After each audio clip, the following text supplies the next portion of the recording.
Hello friends, तो आज का टॉपिक है कास्केडिंग स्टाइल शीट, जिसको हम शॉर्ट में सीएसएस बोलते हैं।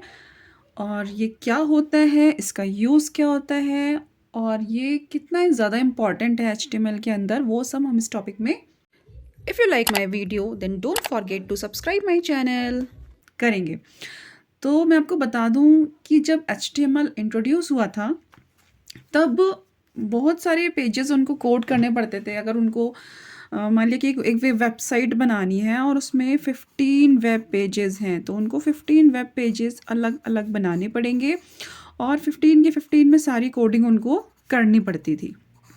ठीक है, मान लिया कि उन्होंने जो बैकग्राउंड दिया है, मान लिया मैंने यहाँ पे 6 वेब पेजेस लिए हैं एग्जाम्पल के लिए, और मान लेते कि यहाँ पर जो मैंने बैकग्राउंड कलर, मेरी जो कंपनी है जो मुझसे वेबसाइट बनवाना चाहती है, उन्होंने बोला है कि यहाँ पर बैकग्राउंड कलर हम येलो रखना चाहते हैं। ओके, एंड फॉन्ट कलर हम ब्लैक रखना चाहते हैं।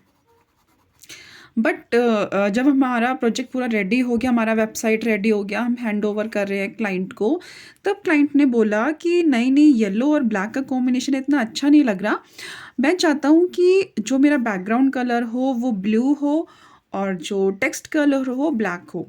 अब क्या होगा, जो डेवलपर होगा उसको टेंशन हो जाएगी, यार ये 6 वेब पेजेस में मुझे हर पेज में जाकर उसके कलर को चेंज करना पड़ेगा, उसके टेक्स्ट कलर को चेंज करना पड़ेगा।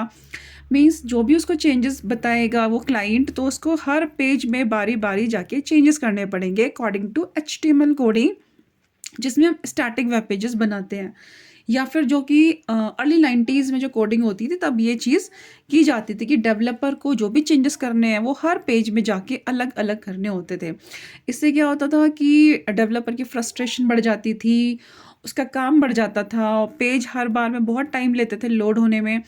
तो उसका एक सॉल्यूशन क्या निकाला लेट 90s में कि सी एस को इंट्रोड्यूस किया। सी एस एस में क्या होता है कि जो भी हमारे एडिटिंग या फॉर्मेटिंग वाली चीज़ें हैं, यानी कि आप बैकग्राउंड कलर ले लो, आप टेबल का कलर ले लो, या फिर आप हेडिंग्स जो यूज़ कर रहे हो इन वेब पेजेस में वो ले लो, या फिर पैराग्राफ, मतलब जो कॉमन कॉमन से जो एलिमेंट्स हम यूज़ करते हैं वेब पेज के अंदर, उन्होंने क्या किया कि सी एस एस के अंडर में एक स्टाइल शीट बनाई और उस स्टाइल शीट में क्या दे दिया कि बैकग्राउंड कलर यहीं पर उन्होंने येलो दे दिया। ठीक है, और यहाँ पर टेक्स्ट कलर उन्होंने अपना बता दिया, हेडिंग बता दी कौन कौन सी यूज़ होंगी, क्योंकि हम चाहते हैं हमारे जो वेब पेजेस बन रहे हैं वेबसाइट के, वो सारे के सारे एक जैसे दिखने चाहिए, सिमेट्री होनी चाहिए उन सारों में, कि एक नहीं कि इसमें बैकग्राउंड कलर येलो हो गया, इसमें ग्रीन कर दिया, इसमें रेड कर दिया, तो वो वेबसाइट देखने में नहीं अच्छी लगती है।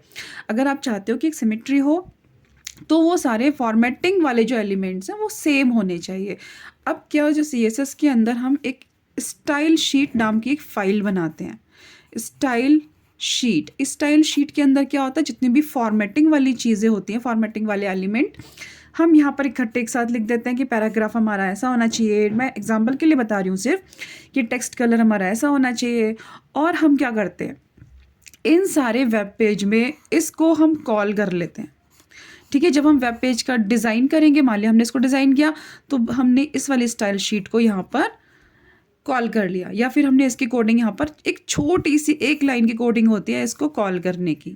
ठीक है, तो ये स्टाइल शीट जो होती है, इसका जो एक्सटेंशन होता है वो डॉट सी एस एस होता है, और इन पेजेस का जो एक्सटेंशन होता है वो dot H T M L होता है। आपको ये पता ही होगा कि जो वेब पेजेस होते हैं उनके H T M L, dot H T M L के नाम से उनको सेव करते हैं एक्सटेंशन से, और यहाँ पर हम सेव कर रहे हैं डॉट सी एस एस से, तो हम इनको यहाँ पर कॉल कर लेते हैं। अब क्या होगा, मान लिया कि हमने कि 6 पेजेस हमने बना लिए।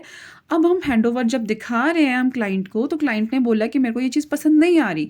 अब वो जो हमारा डेवलपर होगा, उसको हर पेज में जाके अलग अलग चेंज करने की ज़रूरत नहीं है। वो क्या करेगा, वो अपनी CSS की फाइल ओपन करेगा और वो यहाँ पर जाके देख लेगा, ओके बैकग्राउंड कलर येलो, इनको पसंद नहीं आ रहा येलो, ओके मैं कर देता हूँ बैकग्राउंड कलर ब्लू। अब क्या होगा, जो हमारे वेब पेजेस हैं वहाँ पर सभी जगह ऑटोमेटिकली अपने आप से बैकग्राउंड कलर चेंज हो जाएगा।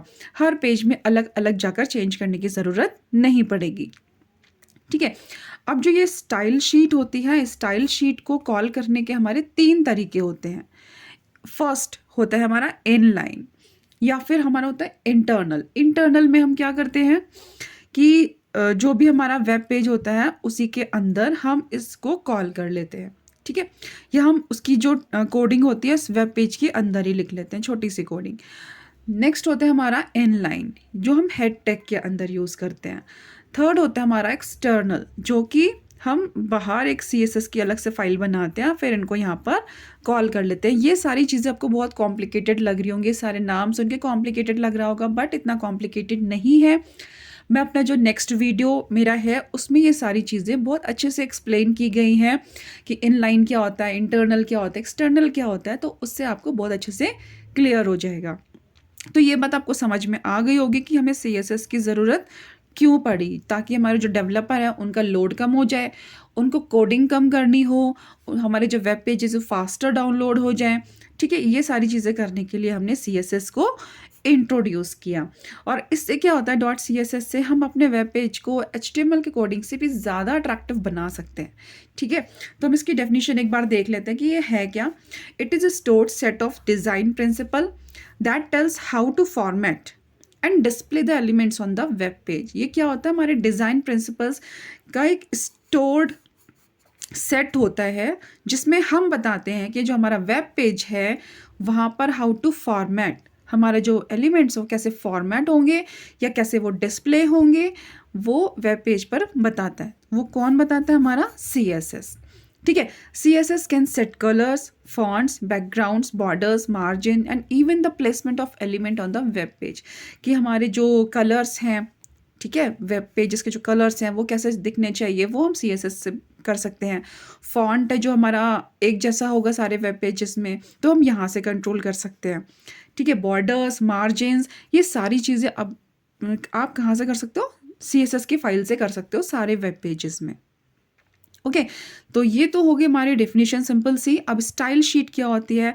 स्टाइल शीट ये जो फाइल होती है अलग से जो हम CSS की फाइल बनाते हैं, इसी को बोलते हैं स्टाइल शीट। और इसको कैसे लिखेंगे, it is a file that contains formatting guidelines, कि हमारा वेब पेजेस में जो फॉर्मेटिंग आपको एक बात बता दूं कि फॉर्मेटिंग क्या होती है। फॉर्मेटिंग होती है कि हमारा वेब पेज कैसा दिखेगा, उसका अपीयरेंस कैसे होगा, वो होती है फॉर्मेटिंग, ठीक है। अगर आप पहले वाली फॉर्मेटिंग को आप चेंज करना चाहते हो तो आप वो यहाँ से कर सकते हो, okay. That formatting guidelines that defines overall look of a document. ये इन डॉक्यूमेंट्स का जो ओवरऑल जो लुक है उसको हमें चेंज करना है, तो उसको हम इस स्टाइल शीट से चेंज कर सकते हैं। ये थी सिंपल सी हमारे CSS की डेफिनेशन और स्टाइल शीट की डेफिनेशंस। अब हमें CSS के क्या क्या बेनिफिट्स हैं वो हम यहाँ देखेंगे। पहला तो बहुत बड़ा बेनिफिट है कि जो हमारे पेजेस हैं वो बहुत अच्छे से डाउनलोड होते हैं, बहुत फास्ट डाउनलोड होते हैं, sometimes by as much as 50%। जो HTML के स्टैटिक पेजेस हैं उससे ज़्यादा अच्छे से डाउनलोड होते हैं। Developers have to type less code, developers जो होते हैं उनको थोड़ा कोड टाइप करना होता है। And web pages are shorter and neater. जो हमारे वेब पेजेस रहेंगे, जो ये वाले वेब पेजेस होते हैं वो शॉर्टर रहेंगे, मतलब उनका कोड कम होगा, क्योंकि वो आधे से ज़्यादा चीज़ वो यहाँ से यूज़ कर रहे हैं। तो जो यहाँ पे हमने कोड लिखा है वो यहाँ पर लिखने की ज़रूरत नहीं है, ठीक है। तो ये नीटर भी दिखेगा हमें और शॉर्टर भी दिखेगा, क्लियर दिखेगा, ओके। एंड अब मान लो कोई आपको चेंजेस करने हैं किसी जगह पर, तो आप सिंपल सी CSS फाइल में चेंजेस करोगे और आपके वेब पेजेस में चेंजेस हो जाएंगे। तो उसके लिए लिखा है updating your design and general site maintenance are made easier, कि आप अपनी जो साइट है, जो वेबसाइट है, आप वहाँ पर कुछ मेंटेनेंस करना चाहते हो या डिज़ाइन चेंज करना चाहते हो, वो आप कभी भी कहीं भी कैसे भी कर सकते हो। तो ये सब था CSS के बारे में। और जो इसका नेक्स्ट वीडियो है उसमें CSS कैसे यूज़ किया जाता है, कैसे स्टाइल शीट बनाई जाती है विद प्रैक्टिकल, नेक्स्ट वीडियो में आप देख सकते हो। Thank you so much.